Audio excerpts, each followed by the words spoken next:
People say that siblings are the beginning of otherness, but I don't want it to be that way. Maybe it's because I'm an only child, but I wish my husband and his siblings will always get along well. My name is Malia. I'm a 35-year-old housewife, busy with housework, childcare, and a part-time job. It's been nearly 10 years since I married my husband, Albert, who I met at work. We've been blessed with 2 children during this time. Albert has always been kind, a loving husband and doting father. Ever since we were dating, our family gets along well. Every day is ordinary but peaceful and happy. Then one day, a storm blew into our lives. The cause of this storm was my brother-in-law's fiancée.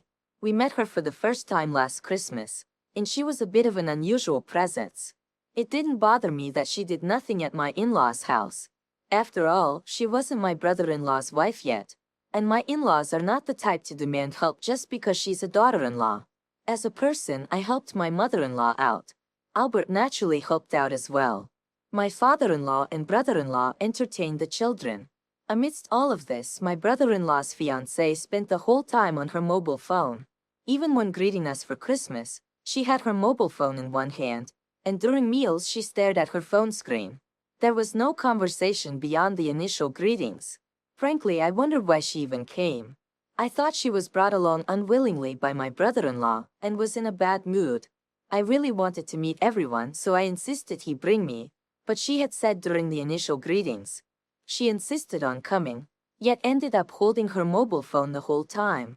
My brother-in-law's girlfriend, whom he introduced to the family for the first time with the intention of marrying, I naturally worry if everything will be alright. Half a year after that Christmas, Dusty's getting married, my husband said as he was changing clothes after returning from work. Dusty is my brother-in-law's name. He's finally decided to get married. Is it to that girl? Yeah, seems like it. He's already 30 years old and getting married is a milestone. However, I'm concerned about the character of the girl we met last Christmas. Marriage changes a lot compared to just dating. I wonder if they could have a peaceful married life. One day my husband came home looking tired. Welcome back. Work seems to have been tough today. No, it wasn't work actually. I met Danette. Danette, that's Dusty's girlfriend and future wife. What does it mean that he met Danette? She suddenly came to my office. She said she had something to talk about. To the office? What did she want to talk about? Well, about that. I was surprised that she came to my husband's office, but even more surprised by what she had to say. Did she want help with the wedding expenses? Yeah, if that's not possible, she wants some pocket money. What? I don't understand. I really don't understand. The cost of a wedding should be manageable if kept within one's means. After all, Dusty has a steady job and earns well. And I don't understand the pocket money part. Why should my husband give pocket money to Dusty's girlfriend? What's more surprising is that What? As I urged him to continue, my husband said reluctantly. Well, she asked if we could go out for a meal or something, just the 2 of us. What?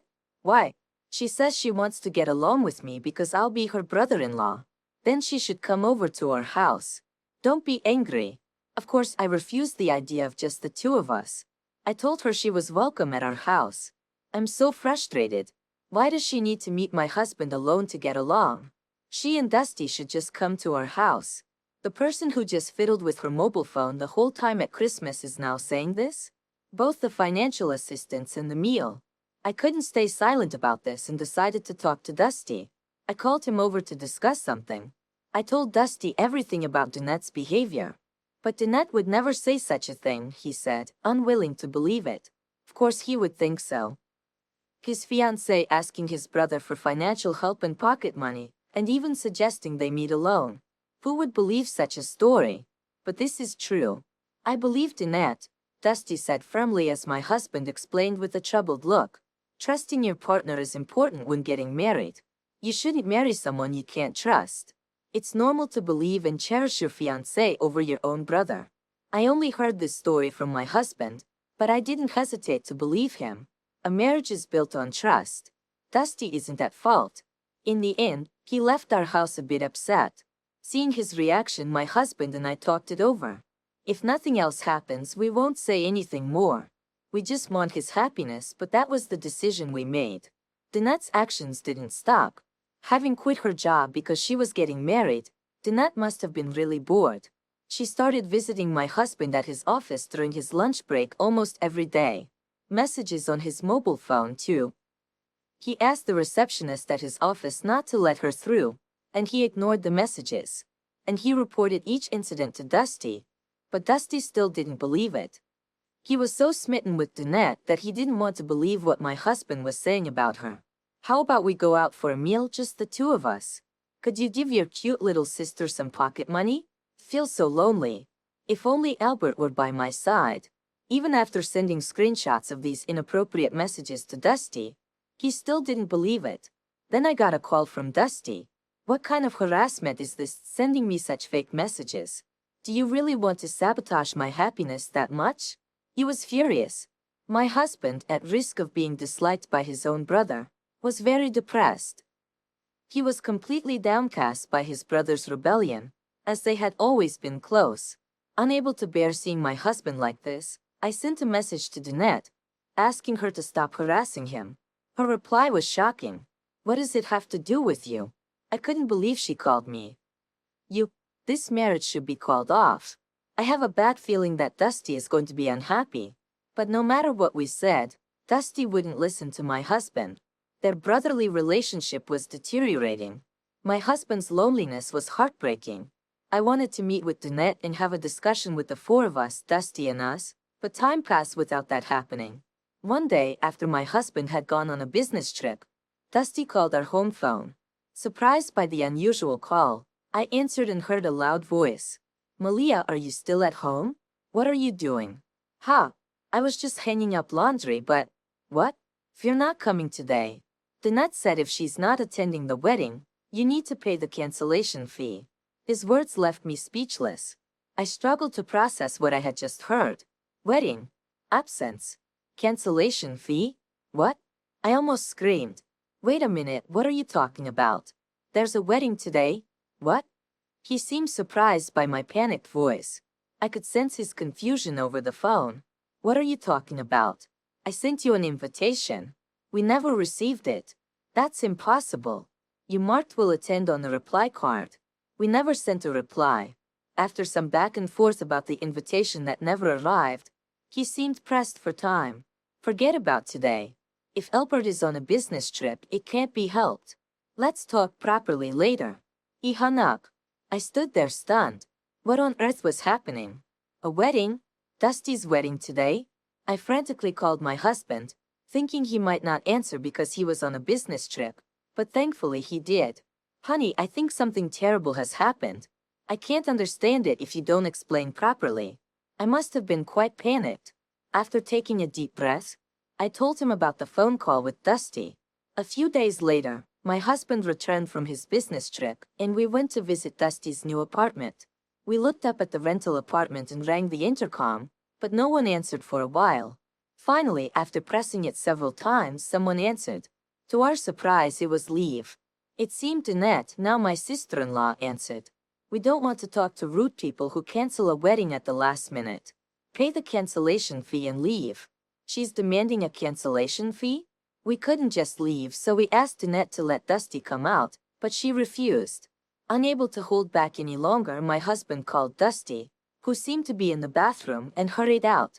Finally, we were able to reach the door of Dusty's new home. Leave. But as soon as the door opened, Danette appeared again. Honestly, I'd had enough of her. Danette, I'm sorry we couldn't attend the wedding, but we need to talk.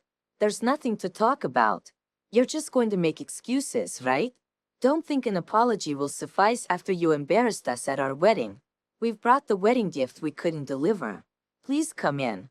What a quick change of attitude. Her demeanor changed instantly upon seeing the money. My husband and I could only exchange wry smiles. Dusty, who hadn't been able to approach because Danette was blocking the door, hurried over. Albert and Malia too. Dusty, sorry we couldn't be at your wedding. About that, why did you lie about not receiving the invitation? If you couldn't make it because of work, you could have just told me. We never received the invitation. That's impossible. The back and forth about the missing invitation began again, so we decided to look at the reply postcard. Here it is. This address, isn't it nearby? Oh, it is. My husband, Dusty, and I stared at the postcard. Indeed, the address seemed to be from a local post office, likely near our area. Our house is about a 20-minute drive from Dusty's apartment, and if it were in our neighborhood, it would have had a different post office address. Did you ask the local post office to handle this? Why would I do something so complicated? Dusty asked, puzzled, and my husband quickly replied, right, but who would go through such trouble? By the way, who handled the invitations? Danette did. Dusty replied reluctantly to my question. I thought so. Danette had mainly handled the wedding preparations while Dusty worked. She was responsible for arranging the invitations. It seemed like a deception, and something had been bothering me since I saw the postcard. The names written here, yours and mine, they're clearly not in our handwriting. My husband is skilled in calligraphy and writes beautifully. I'm the opposite, embarrassingly bad at writing. Usually I have my husband fill out any documents for our children's school, but the names written there were in a very cute handwriting, clearly not ours. I can't write in such a cute style. This handwriting, it's Danette's. How had we not noticed until now? Well, we hadn't looked closely enough, I suppose. Only now did Dusty realize. Danette, what is the meaning of this? I don't know any. It's clearly your handwriting. Realizing the truth, Dusty angrily confronted Danette. In her panic, Danette was acting suspiciously. My husband calmed down his angry brother and asked Danette quietly, "Why did you do this, Danette? We admit it was our fault for not confirming the wedding date, but we believed the invitation would come, so we didn't bother to ask. I'm saddened that I missed my brother's big day. Why did you do it?" Danette, initially scared, hesitated before speaking. "Because you were in the way." "What?" "Albert attending the wedding, showing other relatives the messages I sent. I thought it would be troublesome. I mean, you were in the way." "What? So she tried to set us up for her own self-protection? Because of you, our parents and other relatives scolded us.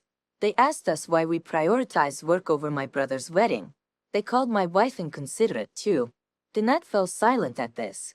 "I guess she did it to tarnish our reputation among the relatives. If the relatives think badly of you, maybe you won't come to gatherings anymore." "Yes, spot on. Her selfish reasoning gave me a headache." Before we could express our anger, someone else acted. It was Dusty.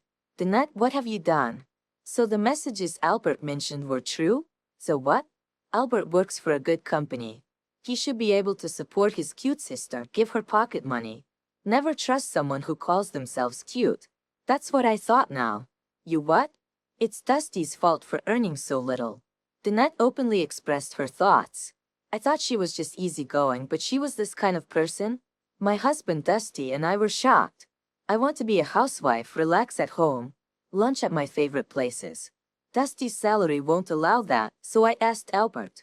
"The allowance is one thing, but why the need to meet alone? What's wrong with wanting to dine with a handsome man?" Seeing her defiant attitude, I was speechless. Danette, perhaps overwhelmed, started tearing up, crying over this. I thought Dusty would explode in anger, but instead he sighed.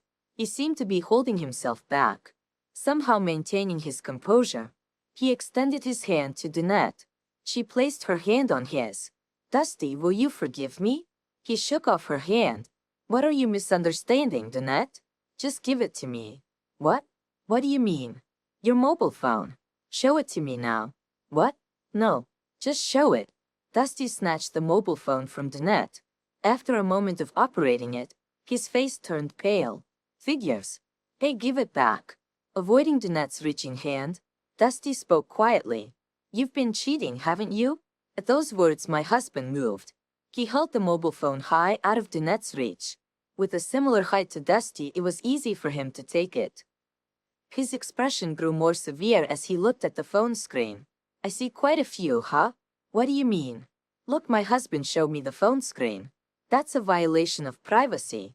Danette shouted in anger, but Dusty held her back. "Wow, how many guys are there?" The screen revealed a chat application with several men listed.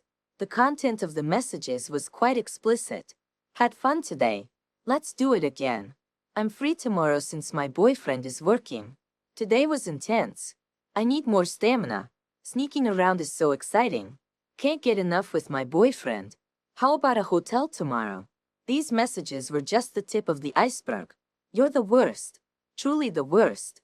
Danette yelled at us, but I thought she was the lowest of the low. Danette finally fell silent under our glares. Dusty sighed. Oh, never thought I'd be divorcing so soon after getting married. What? Divorce? Danette was the one who panicked at his words. I wanted to ask her, did she not think divorce was on the table? Of course, I can't stay married to someone who cheats. Wait, it was just for fun. You can see from the messages it was just play. You think it's okay to be involved with other men if it's just play? I do. I mean, no, I don't. I won't do it anymore. I won't meet them again. Her slip of honesty made Dusty sigh again. Who knows how many times that day? I know a lawyer. I'll introduce you. Thanks, Albert. A lawyer? My husband gently placed a hand on Dusty's shoulder. Dusty looked at my husband with a near tearful face. Danette screamed as if it was the end of the world. A sad ending for Dusty. I absolutely don't want a divorce. For Danette, it must have seemed like the end of the world. She caused her own storm and ruined everything. Such a busy woman. Later, Dusty came to our house after a while. While smiling and playing with our delighted sons, I've successfully divorced, he reported. His face looked refreshed. The numerous infidelities from before the marriage. Danette foolishly left messages and even photos in her phone, providing perfect evidence. The divorce ended with Dusty receiving compensation. Of course, Danette couldn't pay. Her parents deeply apologized and paid on her behalf. What happened to Danette? Dusty answered quietly. She's working from morning till night to repay her parents. They said they'll keep a strict eye on her so she won't escape. Dusty's face turned complex hearing about his almost-in-laws. It seems Danette will lead a very constrained life from now on. She wanted an easy life as a housewife, but that seems unlikely now. And don't underestimate housewives. I can't imagine someone with such misconceptions managing to work properly. She's probably whining while working. Well, it was tough, but it's good that you found out early. Think of it as a valuable life experience. Yeah, I'll take my time, but eventually, I'll start looking for someone else, my true soulmate. Dusty, you'll be fine. Keep it up. Albert. I'm sorry for the trouble and thank you. Don't mention it. Protecting my little brother is natural. My husband and Dusty shared a laugh. I was worried when things got tense, but brothers being close is best after all. Watching them, Mom, what's going on? I smiled as my sons came over. I placed my hands on both of their heads. You two always stay close like your dad and uncle, okay? They looked puzzled for a moment but then started giggling. Of course I love Erwin, even when he's a restless sleeper.